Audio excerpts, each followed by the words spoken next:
Did you see that? Brand new documentary on Netflix called Tell Me You Love Me. Y'all, this documentary, wow. Wow. I mean, I don't even, wow. Do yourself a favor and check it out if you have the time. We're going to talk a little bit about it.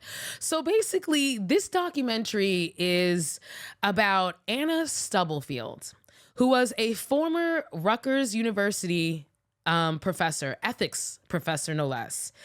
And she also specialized in working with people with disabilities, and she also specialized in like race politics and how race, applies in academia, et cetera, et cetera, et cetera. So basically, Anna Stubblefield was a professor at Rutgers University, and she was giving a presentation about communication techniques with nonverbal disabled people. And one of the students who was watching this presentation was named John Johnson, okay? And John Johnson was super interested and excited because he has a brother named Derek Johnson who is a nonverbal man with cerebral palsy, okay? So he has this brother and he's like so excited about this. So he reaches out to Anna Stubblefield and is like, hey, I have this brother. I heard you were talking about this thing called facilitated communication, and I'm really interested in it. And I wanted to see if maybe you could, meet with my brother and see if he would be a candidate for facilitated communication. And facilitated communication, this is where shit starts to get crazy.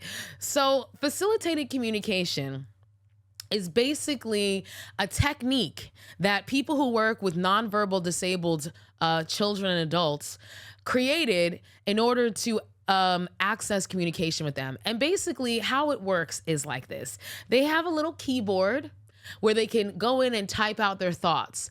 But facilitated communication is where the facilitator will hold on to the person's hand or arm or finger and help them to hit those keys.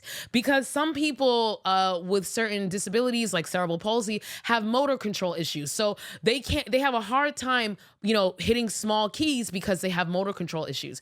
So the facilitator will come in and maybe hold their hand, hold their shirt, hold their shoulder, their elbow, anything to support their hand, their arm, so that they can push the buttons. Now, obviously, right off the bat, we can see where there can be a problem here, right? Because if you're holding on to somebody's hand, like, who's to say that you're not consciously or subconsciously guiding that hand, right? So keep this in mind. So John Johnson sets up a meeting with Derek Johnson and Professor Anna Stubblefield, okay? And Anna goes in there and she meets with him and she tells Derek Johnson's family, his mom and his brother, that, you know what, he's a good candidate and she'll continue working with him. Okay. So they proceed over, I don't know, months. I don't know how long this was, but they proceed to do these sessions, where she's working with him and working on building this facilitated communication and working on getting him to be verbal or, not, to be able to express his ideas non-verbally, right? And, things are going great. At first, they show us transcripts from the actual facilitated communication keyboard, and the documentary shows us actual transcripts. So you can see, like, at first, his responses and his communication is very rudimentary. Y for yes, N for no, simple things like that. A lot of yes and no questions. Eventually, we start to see that his responses become more and more in depth, right? They go from one word answers to, short phrases to full complete sentences to full ideas, full thoughts, right? And we can see this in them communicating. And it gets to the point that he's doing so well with Anna that she helps the family enroll him in a college course at the community college, okay? And he takes this college course and she sits in there with him and she's helping him facilitate and he's responding and, engaging. He's reading the books and he's engaging in discussion. And eventually, Anna I don't know if she hired, but she got somebody else to work with him in his classes, a woman named Sharonda. So Sharonda would help him in his classes when Anna wasn't there, okay? And she would help him work on his reports and work on his classwork and help him go through everything, right? So everything is going great, right? And then Anna tells the story, which, by the way, Anna's in this documentary and she's speaking for herself, okay? And we're going to explain a little bit why she's in this documentary at the end. So everything's going great. He's doing better and better. I mean, he's making all these wonderful strides. And then Anna tells the story about how one day mind you, as things are going on, she realizes that she's starting to fall in love with Derek, okay? She's starting to fall in love with Derek, with his mind. He has this amazing mind and, he's a nerd just like her, and she's falling for him. And she talks about the day that they, quote, profess their love for each other.